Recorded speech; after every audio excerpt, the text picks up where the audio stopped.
Hello மக்களே, welcome to my channel Arun Saravanan vlogs. ஒரு ஊரில் குமாரசாமி என்ற பெயருடைய மனிதர் ஒருவர் இருந்தார். அவரை எல்லோரும் முட்டாள் என்றும் பிழைக்கத் தெரியாதவர் என்றும் கேலி செய்து வந்தனர். இதை கேட்டு கேட்டு அந்த மனிதருக்கு வெட்கமாகி போய்விட்டது. அந்த ஊரின் எல்லையில் ஒரு முனிவர் இருந்தார். அவரிடம் சென்று அந்த மனிதர் இந்த பிரச்சனைக்கு தீர்வு கேட்டார். கடவுளை நினைத்து தவம் செய், உனக்கு வேண்டிய வரத்தை கொடுப்பார் என்று அந்த முனிவர் கூறினார். குமாரசாமி கடுமையாக தவம் இருந்தார். பல நாட்கள் சென்ற பிறகு கடவுள் அவர் எதிரில் தோன்றினார். பக்தனே, உனக்கு என்ன வரம் வேண்டும்? கடவுள் கேட்டார்.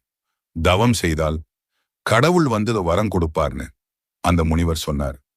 மன்னார் சாமி, என்ன வரம் வேண்டும் கேள் என்றார் கடவுள்.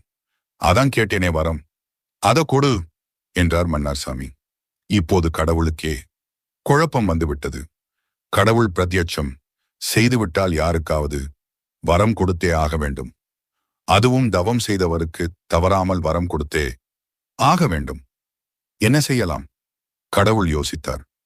பக்தா, இப்போது நீ என்ன நினைக்கிறாயோ அதையே வரமாக கொடுக்கின்றேன், பெற்றுக்கொள்.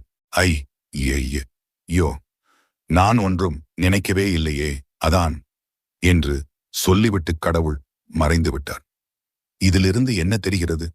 பலனை நோக்கிய உழைப்புதான் உயர்வை தரும். எண்ணம் போல் வாழ்வும் கூட. மனதில் நல்லதை நினைப்போம், நல்வழி செல்வோம். வீடியோ பிடிச்சா லைக் பண்ணுங்க, கமெண்ட் பண்ணுங்க, சப்ஸ்கிரைப் பண்ணுங்க. மீண்டும் அடுத்த வீடியோவில் சந்திப்போம்.